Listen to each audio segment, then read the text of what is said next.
दादी के हाथों का जादू और खुशबू से महकता घर, माँ की मुस्कुराहट और खाने की सुगंध। MDH गरम मसाला, क्योंकि हर रिश्ता है स्वाद से जुड़ा।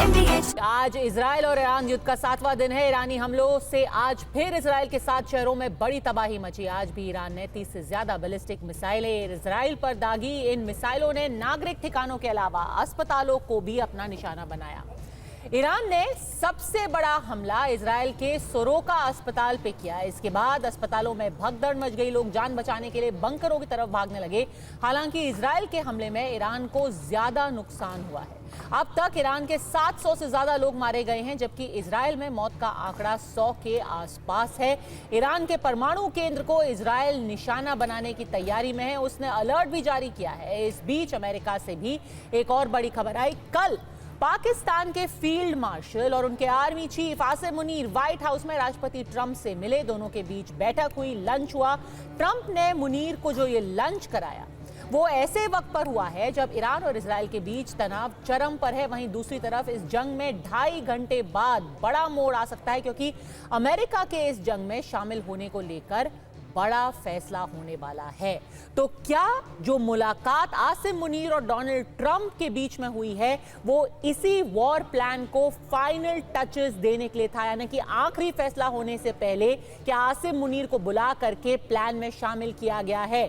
हम ये इसलिए कह रहे हैं क्योंकि आज रात व्हाइट हाउस के सिचुएशन रूम में डोनाल्ड ट्रंप एक बहुत बड़ी बैठक करने वाले हैं, जिसमें ईरान पर हमले का ऑर्डर भी आ सकता है। आपको याद होगा कि कनाडा में जो G7 हो रहा है उससे डोनाल्ड ट्रंप जल्दी ही, एक दिन जल्दी यानी कि बीच में वापस लौट आए और ईरान को लेकर लगातार वो बैठकें कर रहे हैं। इंटरनेशनल मीडिया का अब दावा है कि ट्रंप आज रात ईरान पर हमले के लिए आखिरी फैसला ले लेंगे। डोनाल्ड ट्रंप ने साफ साफ कहा है कि हम किसी भी कीमत पर ईरान को परमाणु बम बनाने नहीं देंगे, उसको रोका जाएगा। इधर अमेरिकी अखबार वॉल स्ट्रीट जर्नल ने दावा किया है कि ईरान पर हमले को लेकर ट्रंप पिछले 3 दिनों में 2 बड़ी मीटिंग कर चुके हैं।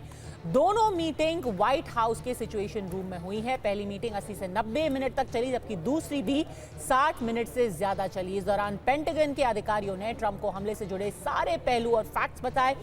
चर्चा ईरानी न्यूक्लियर साइट पर हमले को लेकर के भी हुई है। GBU-57 बंकर बस्टर बम के इस्तेमाल पर बात हुई, लेकिन ट्रंप इससे सहमत नहीं थे। अब आज रात 9 बजे व्हाइट हाउस के सिचुएशन रूम में फिर से मीटिंग होगी। खबर है कि पेंटागन के अधिकारी कई विकल्पों पर चर्चा कर रहे हैं।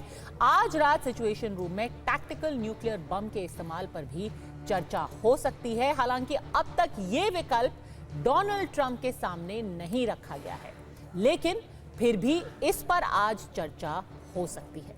ईरान पर अमेरिकी हमले की आशंका बढ़ने की एक वजह और है। पाकिस्तान के फील्ड मार्शल आसिम मुनीर जिस तरीके से सुर्खियों में बने हुए हैं, जिस तरीके से उन्होंने जा करके डोनाल्ड ट्रंप से मुलाकात की, उनके साथ लंच किया और उसके बाद डोनाल्ड ट्रंप ने ना सिर्फ ये कहा कि आसिम मुनीर एक बहुत स्मार्ट शख्स है, बल्कि यहां तक भी कह डाला कि आई लव पाकिस्तान।